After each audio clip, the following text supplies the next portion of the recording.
Bon, le Sénégal avait été choisi à l'époque comme pays pilote pour conduire donc ce programme innovant de la Banque islamique de développement, mais en rapport aussi avec le gouvernement du Sénégal, parce que c'est un programme qui est parfaitement en phase avec la politique du gouvernement du Sénégal par rapport aux orientations du chef de l'État en termes de lutte contre la pauvreté, en mettant l'accent sur l'éducation et la formation, qui constituent le soubassement de tout développement. Et donc, depuis 2009, le programme est intervenu dans 2 régions à titre expérimental, la région de Diourbel et la région de Kaffrine. Ce n'étaient pas des choix fortuits, mais c'était des choix basés sur des indicateurs précis qui montrent que ces 2 régions faisaient partie des régions les plus pauvres du Sénégal. En faisant un croisement entre le taux d'analphabétisme, le niveau de pauvreté et le niveau de scolarisation, ces 3 éléments croisés nous avaient donc amené à choisir ces 2 régions. Et nous avons travaillé, comme je l'ai dit tout à l'heure, dans une approche participative, dans une approche inclusive.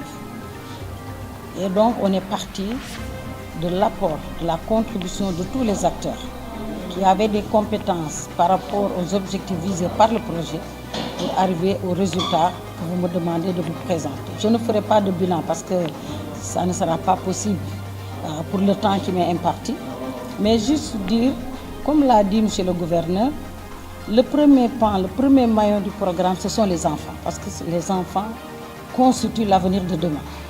Et on a vu qu'au Sénégal, la problématique des femmes dans la rue était réelle.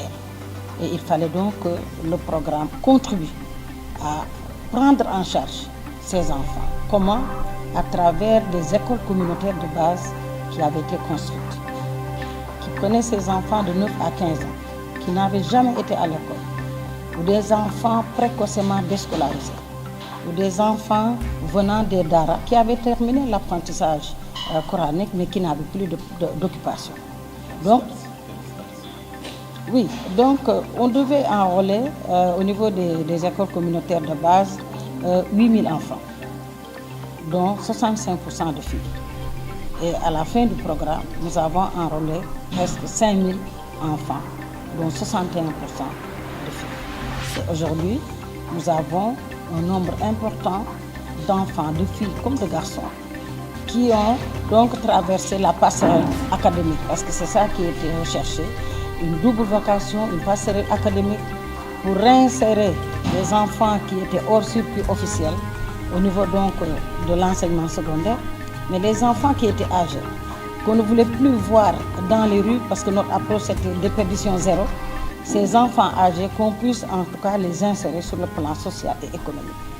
Donc il y en a comme le cas de Tierno qui est aujourd'hui et qui constitue une référence aujourd'hui au niveau du Palam, parce qu'après un apprentissage de 3 à 4 ans, selon l'approche par les compétences, comme à l'école élémentaire, avec une nouvelle innovation en mettant à côté des écoles communautaires de base un projet productif, cet apprentissage, cette méthode nous a valu en tout cas les résultats au niveau des CEM de Darou Minam. Tierno, qui aujourd'hui est le meilleur élève de Darou Minam, qui est avec des moyennes de 18-19.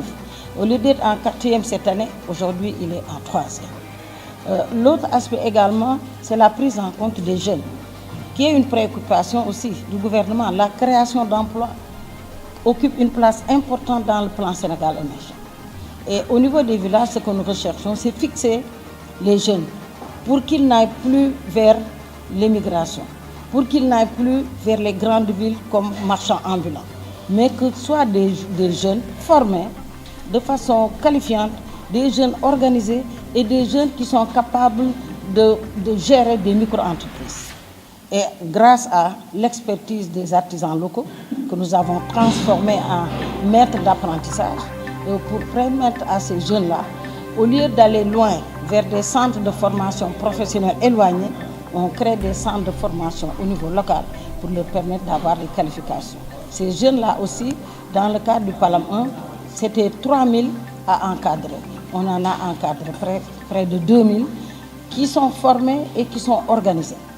et certains ont déjà bénéficié de financement et gèrent leur micro-entreprise. C'est la même chose aussi pour les femmes.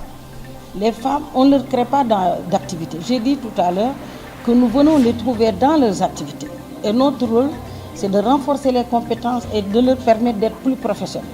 Les femmes sont dans beaucoup d'activités, mais n'arrivent pas à en trouver profit parce qu'elles sont encore restées au niveau amateur. Et le projet est venu les renforcer sur le plan organisationnel, sur le plan de renforcement des capacités, sur le plan également de l'alphabétisation, c'est important. Et quand je parle d'alphabétisation, c'est une alphabétisation fonctionnelle basée sur le métier, pour leur permettre de pouvoir gérer correctement leur entreprise. Mais aussi, un autre élément de formation, la gestion, pour savoir lire, écrire, calculer, parce que quand on veut parler de micro-entreprise, il faut avoir toutes ces compétences pour pouvoir les gérer correctement. C'est le deuxième point. Le troisième élément, c'est l'accès aux investissements. Nous avons en tout cas créé une rupture par rapport au mécanisme de financement habituel qui était la finance classique, qui n'est pas mauvaise, mais pas trop adaptée par rapport aux groupes vulnérables, aux groupes pauvres, surtout pour les femmes. Ça les a endettés de plus. Mais dans le cadre du PALAM, on utilise la microfinance islamique, qui est tout à fait différente du financement classique, parce qu'on parle de taux d'intérêt, on parle d'apport, on parle de conditionnalités difficiles, draconiennes, alors que dans la microfinance islamique, c'est des marges, c'est une marge.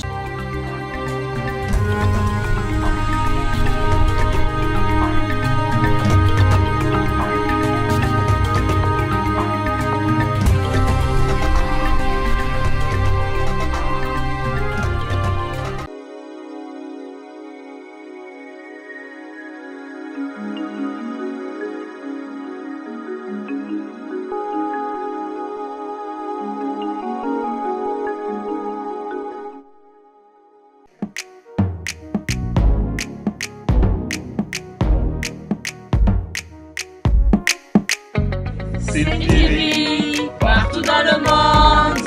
mais man maa ngi kontaan loolu aussi nag seen ñëw fii waa Sen TV. seen télé bi yàlla na ko yàlla télé bu mag te bu dee télé bu mag tam yàlla na leen jig te bu leen jigee yàlla jig seen i soppe yàlla mën na ko te bu ko defee dara ko ci fekk yàlla na ko yàlla def. Regardez Sen TV au Sénégal, le frère. Sen TV Sénégal. Sen TV Sénégal, meilleure télé. C'est la France qui vous le dit. Fatick mi ngi dund de mais du point de vue communication Sen TV ngi def lu mu ci ayib.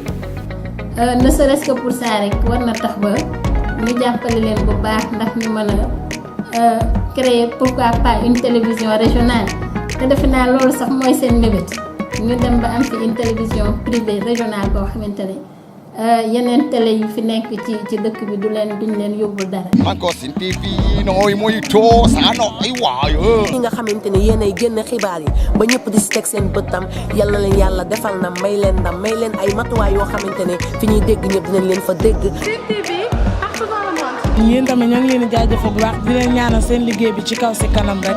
Sen TV Sénégal. Kamfuda Sen TV. Parce que Sen TV côté Ndjegu. Moi, particulièrement, je vous conseille de regarder Sen TV au Sénégal. salaamaaleykum asalaamaaleykum mbokk Sénégal wóoratul bañ a seetaan Sen TV man la Michel Perlo from Moscou mooy Passima Dream Sen TV ñoo ngi seetaan Sen TV. Kin ka ala cosaan a sidik maa ngay ngeen